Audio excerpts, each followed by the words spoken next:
Hi, I'm Mary Jo. I've been a nurse for 51 years and counting. I can't believe that. I have lost over 100 pounds as a postmenopausal woman, but what is really most important is I have reversed chronic disease in my life. I feel wonderful.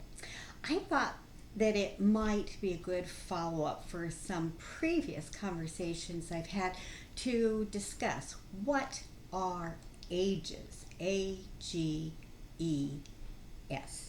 The S is for multiples. It's not really that much a part of the acronym. Ages is aptly named ages because it makes you age, it makes you old. What are ages? They are advanced glycation end products. Now, that word glycation denotes sugar, so it has to do with sugar. It requires several elements. One of them is heat, one of them is sugar, and another one usually is amino acids, though occasionally there are fats that will also glycate. So, an advanced glycation end product is formulated or developed when a sugar molecule glycates, binds with, usually an amino acid. This is an irreversible chemical reaction that only goes one way, which is unfortunate because that combining causes the protein to become deformed. Proteins are very interesting when they are developed. They are not just a series of amino acids, so that's a primary constituent of a protein molecule, but they combine and intercombine, and they fold in on themselves and they create different shapes, and the forming the shapes will occur when it's glycated with a sugar molecule. This seems to produce a stiffening, if you will, a cross-linking of proteins. And so what does that mean? It produces a harmful chemical product, and it takes a long time to get rid of. Now, what's really interesting about advanced glycation end products is that we actually have a way in medicine.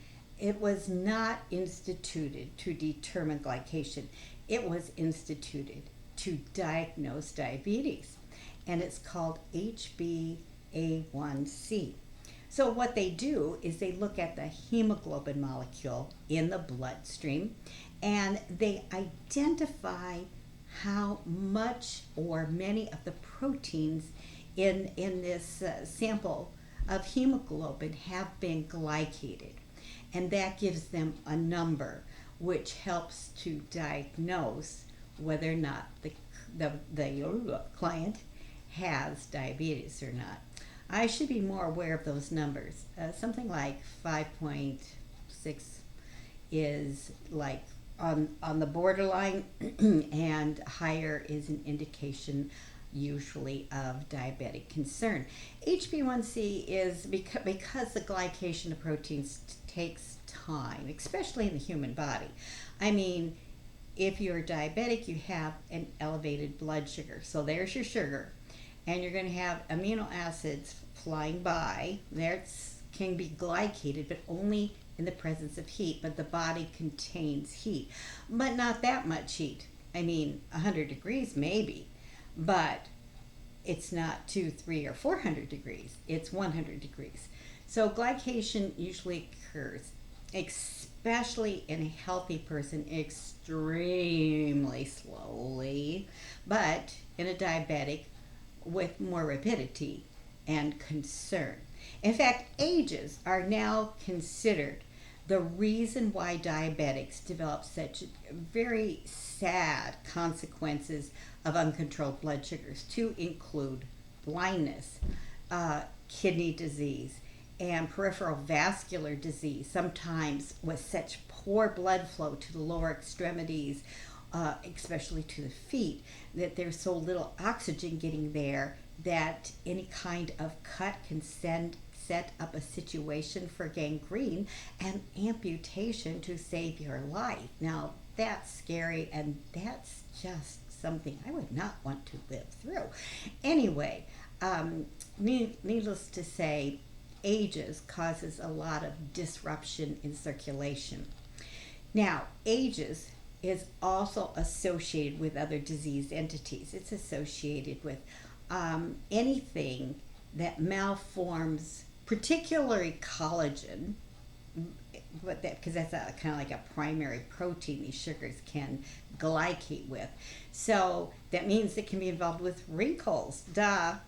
Yeah, not perfect. Why? I was the sugar queen until I was 60 years of age. In fact, my ex-husband would agree with that.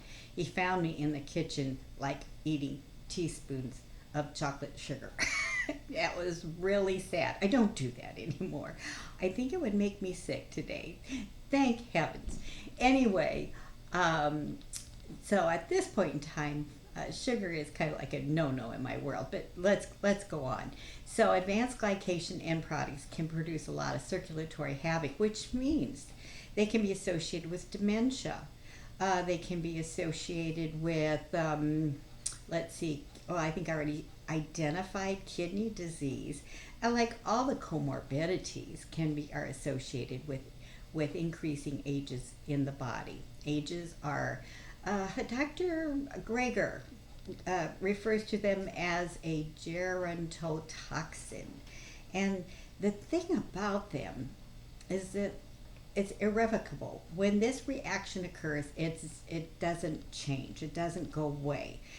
Is it possible to change the situation? Well, now like for hemoglobin, for example, hemoglobin in the red blood cells is recreated every 100 to 120 days. So the glycated proteins will go away, new proteins are developed, and are they going to glycate or not just depends on the progress of the disease, right?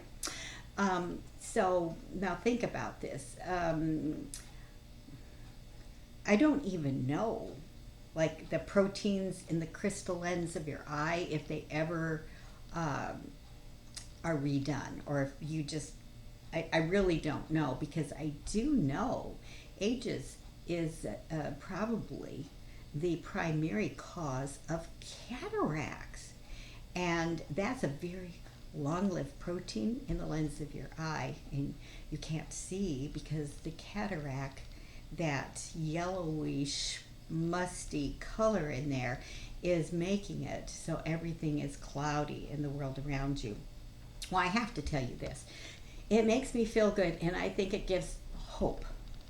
And that is, I saw a doctor, an eye doctor, a while ago, and it was associated with an eye issue. It was not a routine eye exam. It was just a little eye issue that was actually nothing. And the doctor said to me, I want you to know that the right eye looks fine. The left eye has a little tiny bit of a cataract in it. And you know that usually only gets worse. But we don't need to do anything about it now. And I said, thank you very much. Now, I came back in perhaps a year and a half later, because I thought, yeah, you should get an eye exam and check your glasses and all that kind of stuff. Actually, I had been wearing glasses, and my driver's license at that time said I should drive with glasses. Okay, so I thought, well, I probably should have this checked out, because for one thing, one of my grandchildren picked up my glasses and kind of broke them into 2 to 3 pieces by accident. And I would suggest that's because the glasses were so old and tattered. So I go and have an eye exam. So this is like a year and a half later. What happens? I'll tell you what. The doctor says to me, now by the way, I have lost a significant amount of weight, okay? She has gained a significant amount of weight.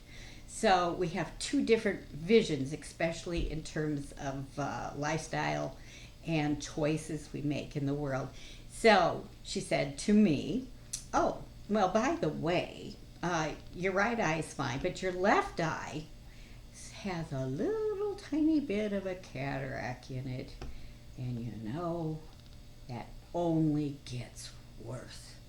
But we don't need to do anything about it right now. Now, what I'm concerned about, this is a little bit off topic, and that is, like, let's say you are being diagnosed with pre-diabetes, or you're being diagnosed with, you're like on the borderline of being type 2 diabetic, and the physician says to you, you're on the fence, and you're kind of heading towards becoming diabetic, but you can change this if you want to.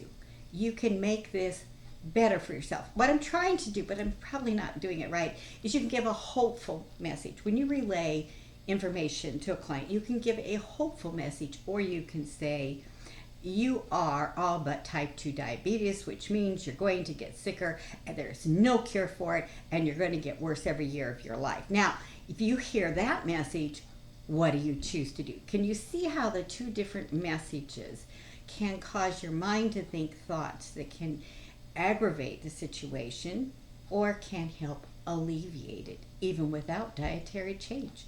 That is a real concern that I have for how news is broadcasted to people. Some people say, I have cancer, when am I going to die? And here's my thought. You got something to live for, you're not going to die. There was a gentleman that saw Dr. I think his name was no, it's not Frank. That's a singer, Frank Sinatra. Well, it was a Dr. Sinatra, and I can only think of Frank Sinatra when I say his name.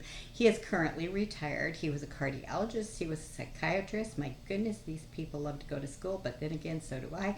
And he had a guy with stage 4 heart failure. And the man said to him, how long will I live? And the doctor said to him, how long do you want to live? And he said, well, I don't want to die. And he goes, well, then you'll be fine. Well, can I live a year? Yes. The doctor said, if you want to live a year, if you want to be here in a year, you will be here in a year. If you don't want to, you won't be. And I just find that very interesting and so sweet that a doctor utilized that kind of conversation with a client who, by the way, was doing really quite well a year after that conversation took place. Okay, now I've deviated around, but age, as you can see, I think I could summarize it by saying they really diminish circulation and oxygenation to the body, causing havoc. If the protein molecule that has been glycated is going to be replaced in a significant period of time, then that abnormal protein will go away and be replaced with a healthy protein, unless you still are doing things that increase the ages in your body. Now, the other part of that is this is something that I find a little scary, but I think it's okay for me at this point in time. But let's say the collagen in your spine, do you know it renews itself every 95 years? Wow. So if you've got breakdown of the collagen in your spine, it's pretty doggone hard to change that situation. Now, what you can do, and I'm thinking of osteoporosis, is you can prevent it from getting worse. But it's like cataracts. Can you reverse it? And there are a few things out there that, because of the irreversibility to the chemical reaction and the lack of replacement of that body part, that make it difficult for something to be totally reversed. I mean, diabetes can be reversed unless you've lost beta cells in your pancreas to a significant extent that you're going to need some form of insulin to sustain appropriate blood sugar. But that means that you have been, for example, you're not a type 1 diabetic, let's not go there, type 2 diabetic, who's been that way for a long-standing time. There is possibility your cells won't come back, but there's possibility they will.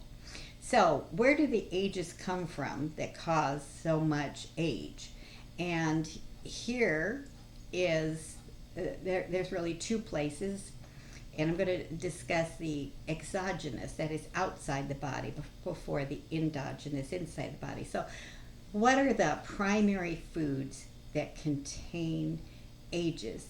And also, according to Dr. Greger and the research in nutritionfacts.org, you will find that this is where the preponderance of ages come to. It's what we eat. He says it's what you eat or what you smoke. So, number one, you will create ages in your body through cigarette smoking. So stop it. Okay, that was rather patronizing. I do apologize because uh, people told me to stop sugar years ago, and it was really hard. I can't imagine how much more difficult it is to stop something like cigarette smoking. But there you go. Cigarette smoking is a big problem with the development of ages. And the primary foods responsible for age collection in the human body, animal products, and in particular processed meats, which, by the way, according to the World Health Organization, are type 1 carcinogens. I'm talking hot dogs, sausage, bacon, lunch meat. I'm talking that for sure. And what does that mean, type 1 carcinogen? They have been linked with the causality of cancer. So out of all the meats out there, they are the best ones to get rid of if you're wanting to eat something. All the doctors I've encountered recently say if you wish to eat some animal products in your diet, look for the very most organic, most grass-fed, most well-tended animal before you imbibe in that product. Now, I myself have made so many mistakes in my nutritional journey of life that I just choose not to eat animal products. They increase IGF-1, which can encourage cancer production. They are a primary carrier of ages to the human form. There are sometimes hormones and antibiotics and way too many, now conventional meat is way too many omega-6s, really no omega-3s, so I don't see it as, and no phytonutrients. There's just no phytonutrients. Now, I have listened and looked at some information related to, I hope this isn't facetious, the well-tended happy cow, if you will, and it seems like they do provide more omega-3s, and it's possible there's some phytonutrients in there, but I'm not sure of that. I have noticed in the research that even a very clean source of meat ingested does cause a significant raise in IGF-1. But like the raise in IGF-1 is nothing compared to the raise in IGF-1 when you eat conventional meat products. It just skyrockets. And that certainly is concerning for the development of things like cancer. And when you go to a restaurant, and you might know the person who owns it, and so you might have special information, but when you go to a restaurant, you know, they usually provide the customers with a very affordable product so they can keep the restaurant open and make money. So I don't anticipate them to have the cleanest animal products available for you. Are there ages in fruits and vegetables? There's ages in everything, but it's extremely low, small amount. So one way to diminish the ages is not to smoke and at least get rid of processed meat in the diet and consider less other meats in the diet as well, depending upon who you are, where you are, and what your goals are. Anyway, so let's talk for a moment about endogenous. So endogenous ages are made within oneself. And usually that's a very slow moving reaction, and many of the proteins are replaced before it really does anything. Getting back to my cataracts, I just want you to know I've cleaned up my act. And I have seen an eye doctor probably in the last 5 years 3 times, related to a variety of issues. Two of them were just for routine eye exams. On my last eye exam, my vision was better than my vision has ever been, and I was amazed. And once again, I have a clean right eye. My left eye has a teeny tiny bit of a cataract in it, but apparently it has not gotten any bigger. And I'm feeling very, very good about that.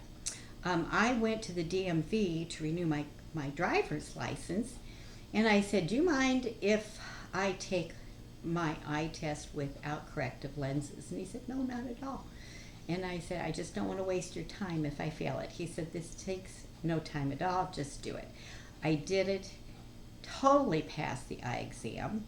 And he said to me, you don't have contacts in, you. And I go, no, you can punch me in the eyes to see that I don't have contacts in.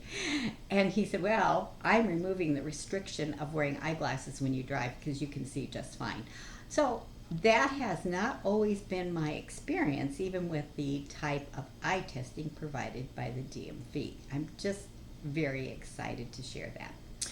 Okay, so how do you make internally ages? Well, that's usually the greatest concern is with someone who's running high blood sugar. So we're talking about someone with severe insulin resistance or with some form of diabetes. And so that there is enough sugar floating around all the time for this reaction to occur and to continue to occur. And like I said before, is responsible for a lot of the complications of diabetes, the major ones being blindness, kidney failure, and amputation.